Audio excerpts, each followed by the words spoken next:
Finally we are back on track. আজকে আমার সাথে আছে হচ্ছে 400 বিস্ট। অনেকদিন পর রেড লাইট আর গ্রিন লাইটে খেলতে হবে মনে হয় পুলিশওয়ালার সাথে। টোটোগুলোর জন্য আরো বেশি মানে ঝামেলা লেগে যায়। পাওয়ার আছে ভাই, র পাওয়ার। লোকের ধৈর্য কম, বুঝলা তো।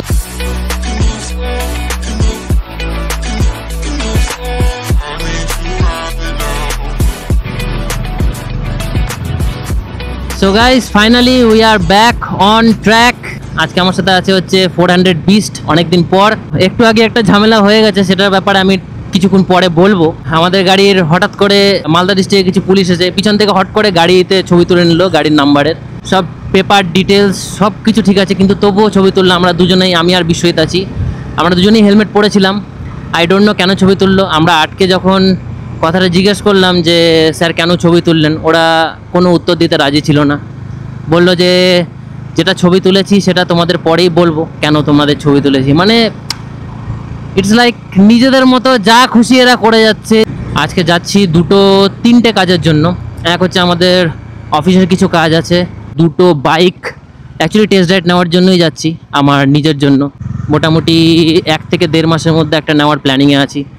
তো দুটো বাইক আমি ফিক্স করেছি, ট্রায়াম্প স্ক্র্যাম্বলার 400X আর একটা হিমালয়ান 450। এর আগে তোমাদের যে ভিডিওটা করেছিলাম আমি ফুটেজের অ্যান্ড প্র্যাকটিক্যাল রিভিউর ভিডিওটা, তো প্র্যাকটিক্যাল রিভিউর ভিডিওটার থেকে আজকের দিন আসা অবধি আমাদের 19-20 দিন লেগে গেল। বেসিক্যালি হাফ পার্টে কিংবা 3 পার্ট 1 পার্টে আমি আর কি শ্যুট করার চেষ্টা করি। অ্যাজ ইউ ক্যান সি দেখতে পাচ্ছ যে আমার রিসিভার সামনে লাগানো আছে আর আমার ট্রান্সমিটার আমার হেলমেটে তোমাদেরকে দেখাবো আমি পরে কিভাবে আমি এটাকে ফিক্স করেছি। আপাতত তেল ভরাতে যাবো, একদম আমার গাড়িতে তেল নেই। তো আমাদের তেল ভরা হয়ে গেছে, পাঠিয়ে দিচ্ছি। হ্যাঁ চলেছে, ঠিক আছে।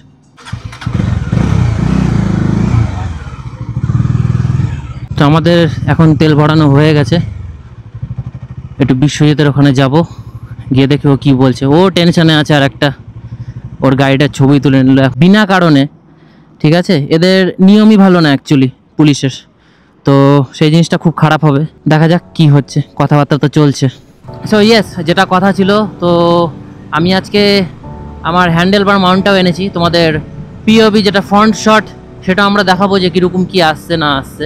তো এখন তোমরা যে শটটা দেখতে পাচ্ছ সেটা হচ্ছে 60 FPS আর আলট্রা ওয়াইডে আছে, আর আমার গেইন মোড আছে -12। তাই জন্য আমি একটু আস্তেই কথা বলছি, যেহেতু একদম আমার মাইক একদম মুখের কাছে আছে। তো তোমরা দেখে জানাও যে কেমন লাগছে, মাইকের সাউন্ড কেমন লাগছে, প্লাস হচ্ছে আমার যে আলট্রা ওয়াইড অ্যাঙ্গেলটা ভিউটা আছে সেটা কেমন লাগছে আর কি। আজকে একটু টেস্টিং করছি, জানি না কতটা ভালো হবে, তবে আশা করছি। DJI কাজে তো দেওয়ার কথা।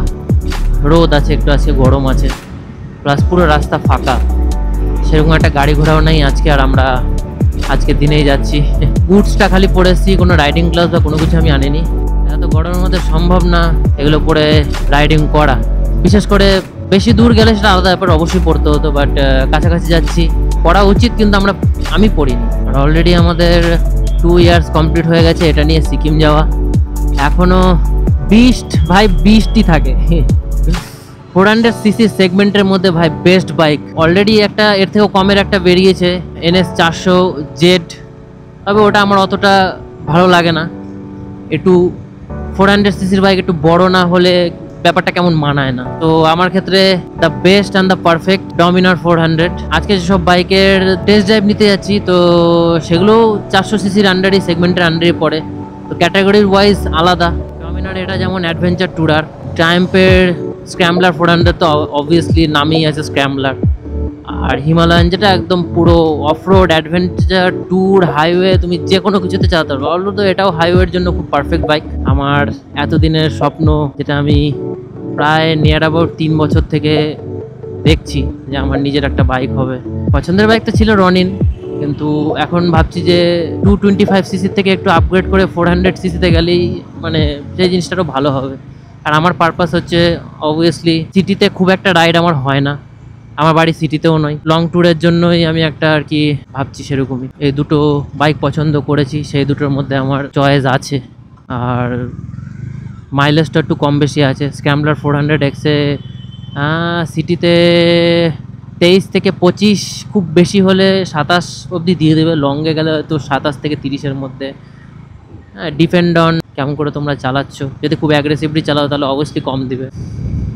আর এটা দিয়েই এই সোজা সামনের দিক থেকে গিয়েই যে মোড়টা পড়বে, মোড়ের ডান দিক বাম দিক থেকে গেলেই আমাদের যে ভাটরা বিল আছে, সেই ভাটরা বিলের জায়গা পড়বে। অলদো এখন তো কোনো কিছুই নাই, শুকানো। সবচেয়ে পারফেক্ট মান্থ হচ্ছে আগস্ট টু সেপ্টেম্বর ভাটরা বিলের জন্য।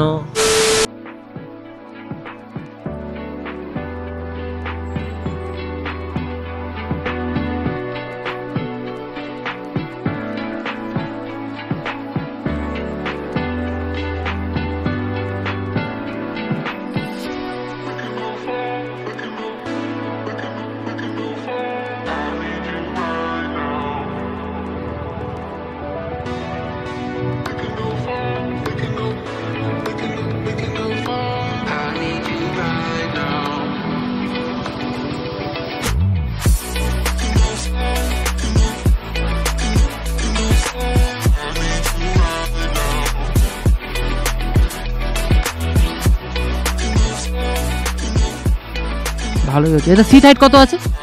সিট হাইট কত আছে? 835 না? এই সাইডে ঠিক আছে। তো এটা হচ্ছে guys Triumf 400X, quite long. যারা 5.6 ইঞ্চিস হাইট অ্যান্ড 5.8 ইঞ্চির মধ্যে টিপটো হবে, একদম ফ্ল্যাট ফুট হবে না, আর ভালোই উঁচু আছে। হ্যান্ডেলিংটা খুব হালকাই লাগছে, হ্যান্ডেলটা মানে মুভ করার জন্য খুব সুন্দর, ভালো। অ্যান্ড বিল্ড কোয়ালিটি তো সলিড। আর এখানে তোমার আপার ডিপার সুইচ দিয়েছে, এটা হচ্ছে টার্ন ইন্ডিকেটর সুইচ, আর এটা মোড সুইচ আছে, এটা হচ্ছে হাই বিম, লো বিম, হর্ন, এটা Hazard light, start and kill switch. একটু টানা যাক। পাওয়ার আছে ভাই, র পাওয়ার। ওফ,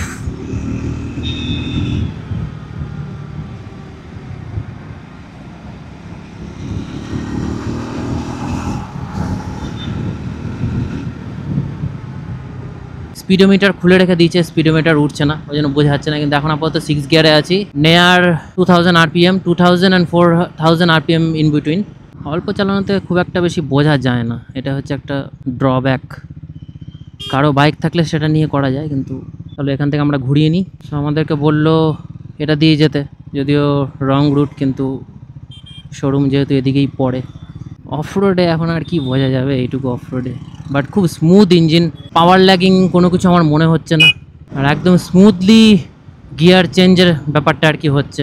এটাতে মোড আই থিঙ্ক আছে কি জানি না, তবে ক্রুজ কন্ট্রোল নেই, কিন্তু ট্র্যাকশন কন্ট্রোলটা আছে। আর একদম বাটারি স্মুথ, এত রিফাইন ইঞ্জিন, আপনি কি বলবো। আর সিটটা আমি এখনও বলতে পারছি না হিমালয়ানে কেমন কি আছে না আছে, তবে সিটটা আমার একটু স্টিপি লাগছে খুব, মানে অনেকক্ষণ ধরে বসলে তোমাদের এয়ার ব্যাগ দরকার আছে, এয়ার সিটের দরকার আছে যদি অনেকক্ষণ বসা যায়। আর সামনের দিকটার মানে ওভারঅল বডি সাইজ এতটাই লাইট আর এতটাই উঁচু হতে পারে, যারা একটু শর্ট রাইড তাদের ক্ষেত্রে একটু কষ্ট হতে পারে, বাট বডি এতটাই হালকা, আমরা সিটিতে যে কোনো পরিস্থিতিতে এটাকে নিয়ে চালাতে পারবো। আর এটা মেবি হ্যান্ডেল ওয়েবলিংয়ের জন্যই দেওয়া আছে, যাতে হ্যান্ডেলটা এরকম ওয়েবলিং না করে। সামনে আপসাইড ডাউন ফক্স আছে, আর 14 litre I think 14 litre tank.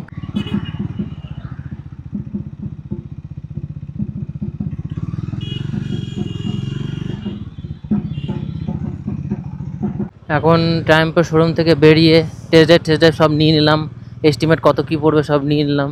যাচ্ছি টুয়ার্ডস রয়্যাল এনফিল্ড গাবগাছি, সেখানে গিয়ে হিমালয়ান 450টা লাস্ট ড্রাইভ নিলে আমার আজকের কাজ শেষ। লোকের ধৈর্য কম, বুঝলা তো, ধৈর্য কম। দেখছে পাচ্ছে যে এত ট্রাফিক আছে, এত আছে, তবু ওর মধ্যে দিয়ে বের করতে হবে। হ্যান্ডেল মাউন্টে লাগিয়েছি, তোমরা দেখে বলো কেমন লাগছে ভিউটা। মালদায় ভাই খুব ট্রাফিক, এপ্রিল মাসে এত গরম, তাহলে মে মাসে কি হবে, জুন মাসে কি হবে। বাকি বলো সবার কেমন চলছে, এনজয় করছো কিনা তোমরা সেটা বলো। আর যদি এনজয় করে থাকো, ভালো লেগে থাকে, তাহলে অবশ্যই লাইক, চ্যানেলটাকে সাবস্ক্রাইব করে নাও। এটা তো কিছুই না, এখনও তো প্রসেসিংয়ে চলছে, আস্তে আস্তে প্রচুর কিছু আসবে টাইটানিয়াম হুইলসে। এখন আমরা বর্তমানে মালদার ফোয়ারা মোড়ে আছি, এখান থেকে একটা ছোট কাজ আছে, দিয়ে তারপর সেখান থেকে আমরা রয়্যাল এনফিল্ডের শোরুমে যাব। তো আমরা এখন আমাদের কাজ শেষ করে বেরিয়ে গেছি। আর অনেকটা জ্যাম ছিল মালদা মধ্যে দিয়ে, এটা গৌড় রোড দিয়ে আমরা যাচ্ছি, দেখে তোমরা বুঝতে পারছো হয়তো। সামনে রেড লাইট, ও ভগবান এই রেড, ও না গ্রিন হয়ে গেছে, থ্যাংক গড। খালি রেড লাইট আর গ্রিন লাইটই খেলতে হবে আমাদেরকে পুলিশওয়ালার সাথে। সিগন্যাল তুমি বুঝতে পারবে না, ভয়ঙ্কর জিনিস। শালা হাইওয়েতে কেন যে এরা টোটো চালায় বুঝি না আমি। এত অটো ফটো আছে, টোটোগুলোর জন্য আরো বেশি মানে ঝামেলা লেগে যায়।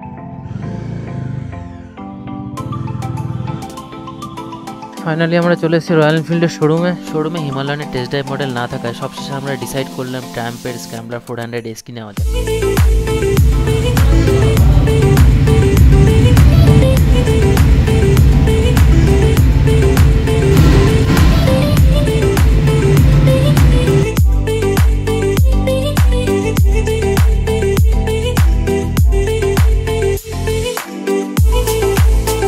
আমরা গাড়ি দেখতে এসে কিনেই ফেলেছি। So congratulation to me, and এটা নিজেকে দেওয়া আমার সবথেকে দামি গিফট। 3 বছর 3 ইয়ার আমি এত কষ্ট করেছি, লাস্টে আমার কষ্টের ফল আমার সামনে। যাকে হিমালয়ান 450টা বাই চান্স ছিল না স্টকে, যেটা টেস্ট ড্রাইভ মডেল, লাস্টে ফাইনাল করলাম যে না চলো ট্রায়াম্ফ। সত্যি কথা বলতে একদম ভেবে আসিনি যে আজকে আমি নিব, হিসাব কিতাব লাগিয়ে দেখলাম যে না চলো নেওয়াই যায়। তো ফাইনালি আমি নিয়ে নিলাম। বাড়িতে গিয়ে আর একটা সারপ্রাইজ আছে, মনে রাখবা দেখাবো। আমি এটার পিছনে অনেক খেটেছি, এমনও দিন গেছে বন্ধুরা বেরোচ্ছে ঘুরতে যাচ্ছে আমি দেখছি, কিন্তু এটা জমানোর জন্য, এটা নেওয়ার জন্য আমি করতে পারিনি। এবার তোমরা বললে ট্রায়াম্পই কেন, আই নো অনেকে জিজ্ঞেস করছো। আমি এতদিন রনিন 2 বছর 3 বছর থেকে রনিন দেখে এসেছি, টাইম কেন? বেসিক্যালি বলতে গেলে মুড তো ছিল রনিনই নেওয়ার। আজকে আমি রনিনের জন্য দেখতে গিয়েছিলাম, টেস্ট ড্রাইভ সবই করেছিলাম, তো মুড ছিল রনিন নেওয়ার। বাট সত্যি কথা বলতে এতদিন ধরে চালিয়ে এদিক ওদিক গেছি, একটা এক্সপিরিয়েন্স চলে এসছে। তো ছোট গাড়ি, ছোট সিসি সেগমেন্টের গাড়ি আর কি নেওয়ার ইচ্ছেটা ক্রমশ যত মানে যাচ্ছে, ক্রমশ তত আস্তে আস্তে কমতে থাকছে আর কি। যে না আমি একটা বড় সিসির গাড়ি, অ্যাটলিস্ট 300 সিসির উপরে আমি একটা গাড়ি নিব। তো যেরকম বললাম যে আমার একটা হায়ার সিসি সেগমেন্টের বাইকের দরকার নেই, মানে ইচ্ছা ছিল। কারণ এতদিন ধরে লো সেগমেন্টারি 250 সেগমেন্টারি গাড়ি চালিয়ে অলদো আমি আমার বিশ্বজিতের 400 চালিয়েছি, আমি এতটা পারতাম না। আমার মা, দাদা, আমার বন্ধু বান্ধব যারা আমাকে অন্তত চেনে বোঝে আর এত বছর থেকে আমার সাথে আছে, না তুই কর, আমাকে মোটিভেট করেছে যে না তুই কর, বাকিটা আমরা দেখে নিচ্ছি, তুই কর। তার জন্য তাদেরকে থ্যাংক ইউ বলে ছোট করব না, বাট আমি তাদের কাছে চিরকৃতজ্ঞ হয়ে থাকবো। অনেক মানুষ আসছে, অনেক মানুষ যাচ্ছে, যারা থাকার ঠিক থাকবে, যারা থেকে এভাবে সাপোর্ট করার ঠিক সাপোর্ট করবে, এইটুকু তো আমি বিশ্বাস করি। আমি আমার স্টুডিও রুমে চলে এসেছি। স্টুডিও রুম আমার কিছুটা এরকম, মোটরসাইকেল যাতে আমি গল্পটা বলছিলাম যে আমার জন্য একটা সারপ্রাইজ আছে, তোমাদের দেখাবো সারপ্রাইজটা কী আছে। হয়তো তোমরা গেস করতে পারছো যে এটার মধ্যে কি আছে। আর এখানে আমার সব স্টুডিওর জিনিসপত্র রাখা আছে। বেশি আমি সাসপেন্স না রেখে বলে দিচ্ছি, এটার মধ্যে আমার একটা ক্যামেরা আছে, এবং কী ক্যামেরা আছে সেটা হচ্ছে আর একটা অ্যাকশন ক্যামেরা। আমি একটা কেন নিলাম, অলরেডি আমার কাছে একটা অ্যাকশন 2 আছে DJI। তো DJI 2টা অ্যাকচুয়ালি আমি সেকেন্ডারি ক্যামেরা হিসাবে, ধরে নাও যে কিছু সিনেম্যাটিক শট, কিছু অ্যাঙ্গেলড ভিউ, POV শট নেওয়ার জন্য সেটাকে আমি সেকেন্ডারি ক্যামেরা হিসাবে আর কি রেখেছি। তো এটা হচ্ছে আমার প্রাইমারি ক্যামেরা হবে আজকে থেকে। এতদিন আমি অ্যাকশন 2টাকে আমার প্রাইমারি ক্যামেরা হিসাবে মানে ইউজ করতাম। লেটস সি এটার মধ্যে কি আছে। অলরেডি আমি এটা প্রথমে খুলে দিয়েছি। Osmo Action 5 Pro from DJI, brand new and সব থেকে লেটেস্ট এখন অবধি DJI এর অ্যাকশন ক্যামেরা। প্যাকেটের মধ্যে কি কোম্পানির তরফ থেকে দেয়, DJI Osmo Action 5 Pro model. আর এটা হচ্ছে আমার অ্যাডভেঞ্চার কম্বো। কিছু জিনিস এখানে যেমন ডিটেলসে দেওয়া আছে। Osmo Action 5 Pro ক্যামেরা, যেটা আমাদের মেন মডিউল, আর এক্সট্রিম ব্যাটারি, যেটা অ্যাকচুয়ালি লং টাইম আর কি মানে রেকর্ড করতে সাহায্য করে, সেটা 3টা।